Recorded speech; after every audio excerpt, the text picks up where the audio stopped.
Nobody is speaking. You're not smart. Good afternoon. I know by the power of the Almighty and the grace of the Nigerian people,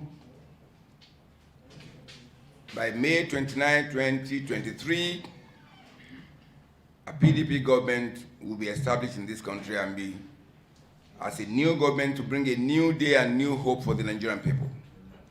As is customary, we regularly try to brief you because you are entitled to the update and our progress so that you can interact with us and ask questions as appropriate. One, to educate the Nigerian people, and of course to challenge us to do better from what we're doing. So today is one of those of our interaction with you, gentlemen of the press, and to thank you once again for all that you do with us as partners in this process. So I'll just take you through the very short test of what we have to tell you in line with the progress report that we promise to be giving to you regularly. We've been keeping to our own promises, and you know that. So you can make the comparison about those who make promises and don't keep it, or promises cancelled, and another problem coming, that's the APC. Now, progress report on the PDP president campaign rally. The People's Democratic Party formally announces again that all is set for a scheduled presidential campaign rally in Benin City, Edo State tomorrow, Saturday, October 22, 2022. The people of Edo State are very excited and ready to receive our presidential candidate, the people's candidate, His Excellency Atiku Abubakar, GCON, and his running mate, the governor of Delta State, His Excellency Ifeanyi Othor Okowa, CON. Of course, you know that Edo State is home to the PDP, and we are ready for a sweeping victory in 2023 in Edo State.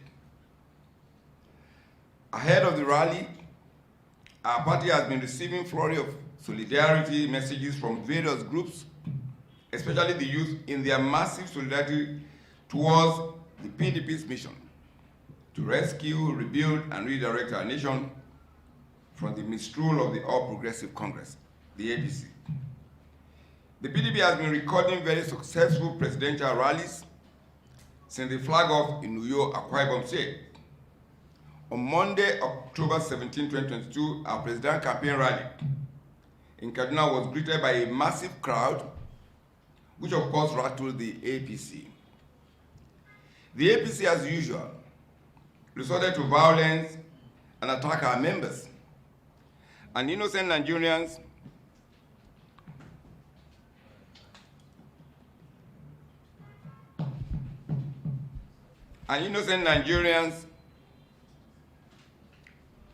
in a vicious attempt to disrupt the rally. But as you are aware, the APC was firmly resisted by the people of Kaduna State, who demonstrated their full support for Atiku Abubakar as the next president of Nigeria. Typically, the APC resorted to an infantile, shameless, and cowardly attempt to deny its obvious culpability in the violent attack on our presidential campaign rally in Kaduna State. Such denial in the face of hard evidence of his guilt is consistent with the APC innate chromosome of lies, denials, fabrication, and continued inclination to deceive the public. It is their DNA to do so.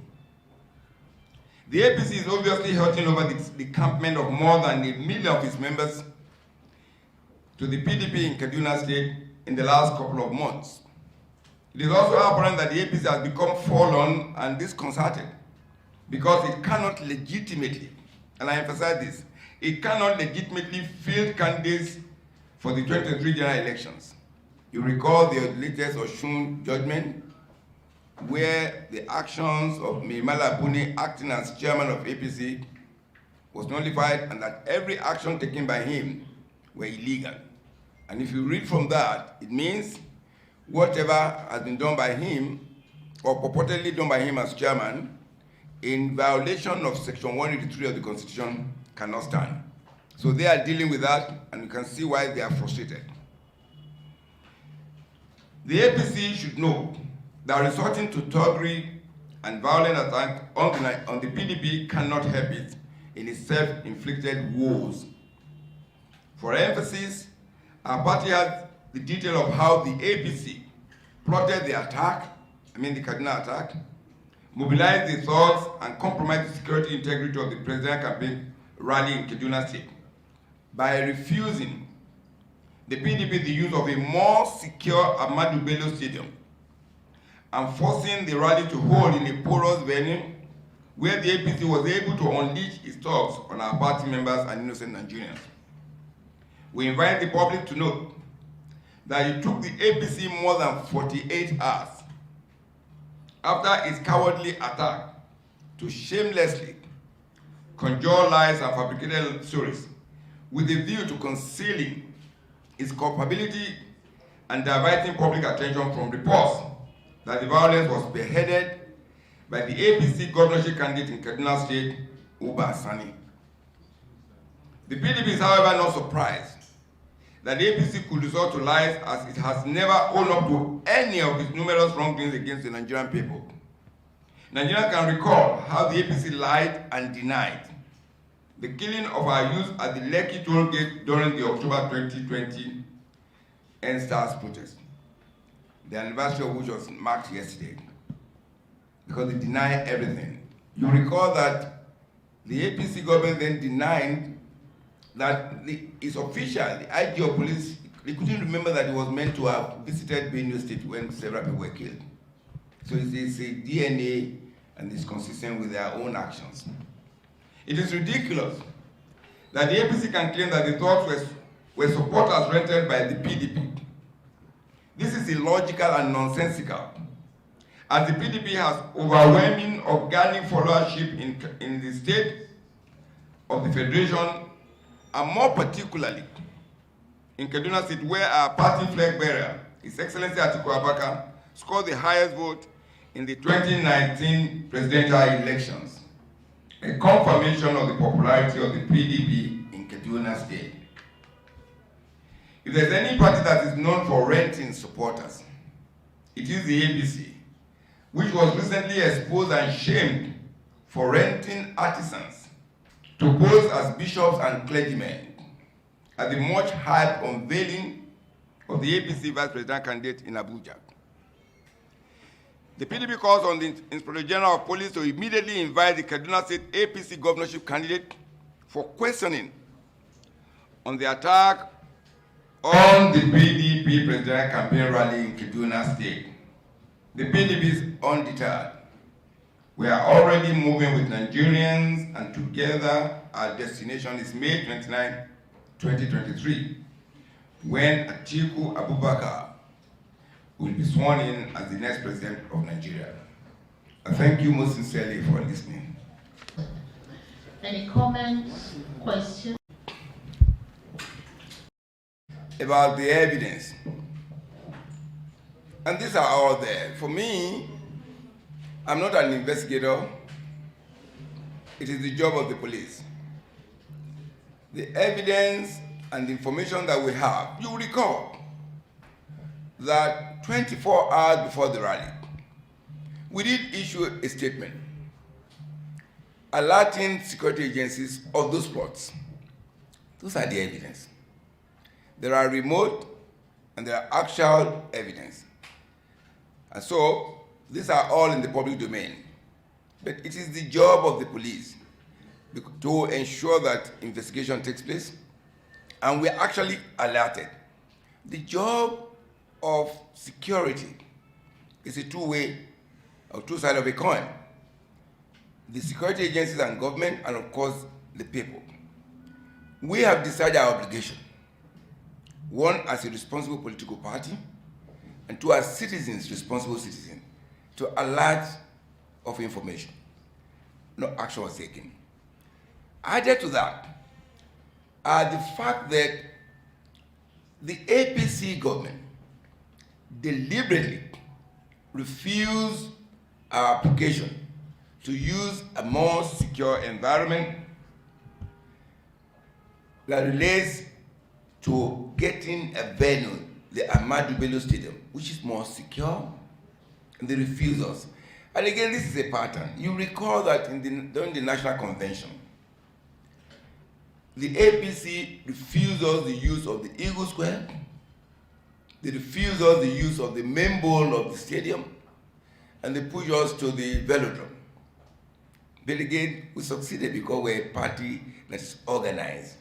We held a very successful national convention, and then it's there on the record. So these are all plethora of evidence of this consistent pattern of this APC.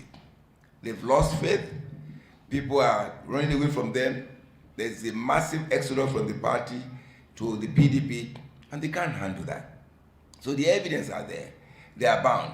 This is like the last ditch of the efforts. They're coming to their wits' end. Then they can go into violence. They organized that in Kaduna. They did that.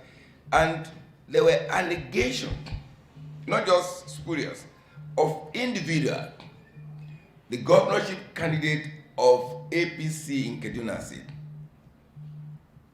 Abasani, and that he orchestrated this, planned it, executed it, and there have been no denial. That should point to the fact that this individual is a person of interest, and that's why we're calling on the IG to invite him immediately for questioning, because he becomes a person of interest. Now, the number two is on the issue of the case. You know, I should say that PDP actually instituted, and the Federal High Court has ruled that, in the judgment of the court, that Section 183 of the Constitution of the Federal Republic of Nigeria bars a sitting governor. And for clarity, I quote it. Said, a governor shall not, during when he holds office, hold any other executive office in any capacity whatsoever. Those are the words of that provision. It shall not. Shall in law means mandatory, compulsory. He shall not. He was purported to have been the chairman of the APC Caretaker Extraordinary Convention Committee, which was amorphous in law, is unknown. It's a body that was foreign to the constitution of both the APC and of Nigeria. And in that position is serving governor, Mehmala Buni, the Yobe State governor, attempted or pretended to have been chairman. And in that position, midwife the NWC. You recall at the time in this country, there were like 72 chairmen of APC in 36 days. And that tells you that it's a crisis there. And they went in typically to manage those contraptions, and then created and said they produced a national working committee. Because in law, it's elementary. And I don't want to bore you with the decision of law. It's in the case of McFoy and USA. So you cannot build something on nothing and expect it to stand. If those who pretended or attempted to have created an NWC are illegal, then they can't give anything. Mehmala Buni has been declared by a court of competent jurisdiction to be legal, contraption, and these were issues well canvassed in the celebrated case of Ita Jegede versus INEC and Akeredolu. They're there, established in that judgment, particularly at the Court of Appeal. The court stated that any violation of any provision of the Constitution is fatal. If there's a violation of Section 183 like APC had done through Mehmala Buni, it is fatal and there will be consequences. And that's the consequences weird. And that's why APC is rattled. Today, there's illegality and the fact there's no legitimacy about the whole process that they had. And so we can tell you to that extent that that's it. As to the effect whether PDP will be suing, we won't tell you here the whole world that we are suing. Those are what we call trade secret. We'll look at the issues, consult our legal minds, We have experts in those areas. We never consulted you. We didn't tell you before we sued in Osun State. All right? And that's the result we're dealing with today. So we'll keep that as our own war chest. Thank you. Okay, sir. My name is Onyekachi as a fraud. Question, I'm accepting that. Okay. First of all, let me tell you this. I will start with your question, and it will dovetail to the other one. Reconciliation is not a 100-meter dash. It's an ongoing thing. And 24 hours in politics is a lifetime. And it's a work in progress. Reconciliation is ongoing. And because right now, I made that reference, I think, in some other forum 2 days ago, Ukraine and Russia, they're exchanging prisoners of war. What does it mean? They're talking. They're at war, but they're talking. There are multiple channels of communication in reconciliation. So that's ongoing. We're very hopeful because we have what I call a robust internal differences mechanism in the PDP. That is working. You can't give up on hope because this party is People's Democratic Party, not an individual. So we don't give commands, we don't give instructions, we negotiate, we discuss. That's ongoing, and I give you for as a party, we are very confident that Governor Wike and other governors and anybody, other members of our party who have issues to deal with, of course, what is important, and I think that you need to emphasize that irrespective of whatever divide we have right now, or misunderstanding or differences, we are all united in one point. And that's critical. That is need, and the urgency is now that there's need for us to rescue our country from the rudderless APC government. I think that should be the real point. And I'm sure in all the statements, in all the private or public statement that you have referred to very generously here, there's nowhere anybody has said, I'm not a member of the PDP. So if you're a member of the PDP, then it means you believe in the process that at some point we'll have resolution. So we're confident about that. So arising from that is our challenge with regards to the attack from Kaduna. And what are we doing as a party? We don't do self-help. We don't have private armies. PDP is a party of peace, of rule of law. We don't encourage people to kill.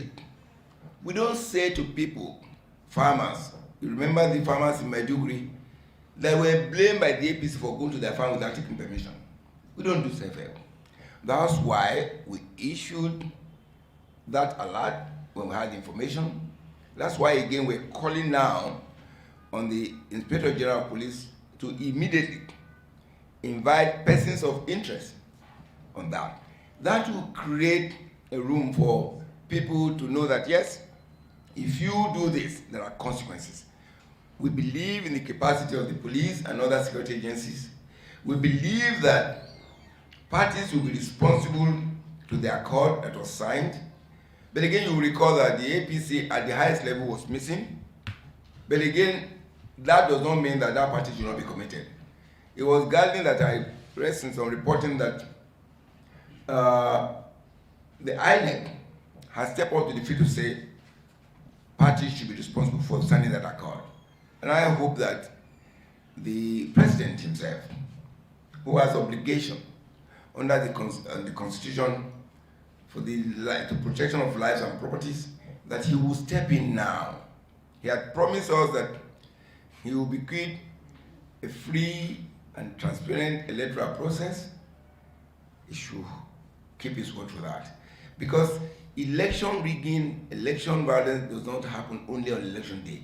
It starts between now in Zamfara, as we speak, and it's trending right now. Members of the PDP have been shot at as we speak. All of these are set up by the APC because they know they don't have candidates for the elections. They want to scuttle the electoral process. Legitimately, they can't fill a candidate because the process that produced them are illegal.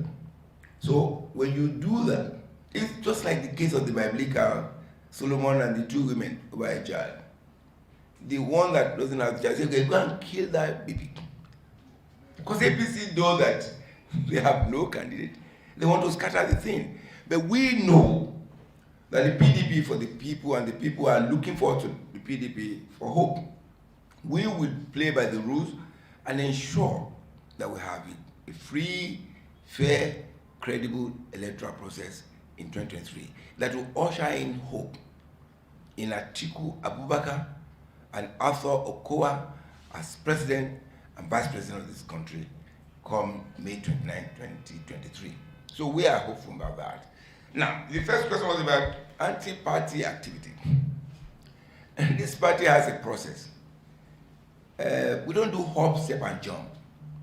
When you send in information like you are giving to us, of course, in the public domain, of statement being made by the governor of Rivers State, but because we are a party of law and order, of rule, we don't just sit down and talk to you on the and say, hey, we're going to do this. That's a process.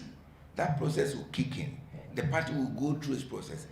But recognizing that the ultimate goal for us is to reconcile every member of this party because of the higher calling to rescue this country. And I referenced it earlier, that even in Ukraine and Russia, they're talking.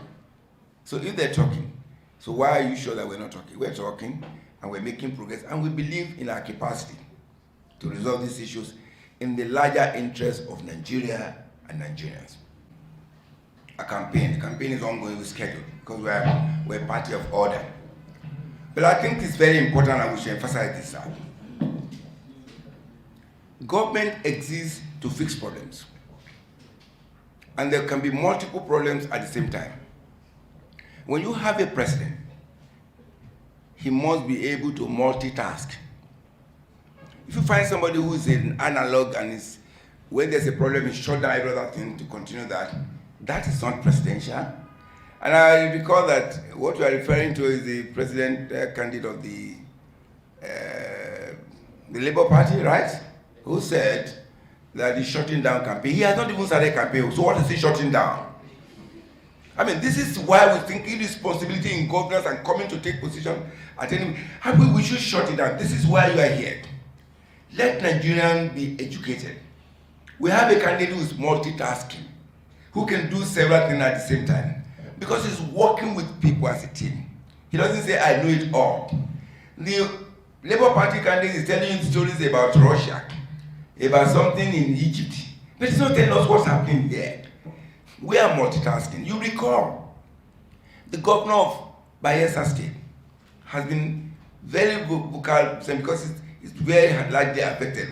That's a PDP state. We don't go on TV to tell you we're giving 500 bags of rice there or 200 bags of salt.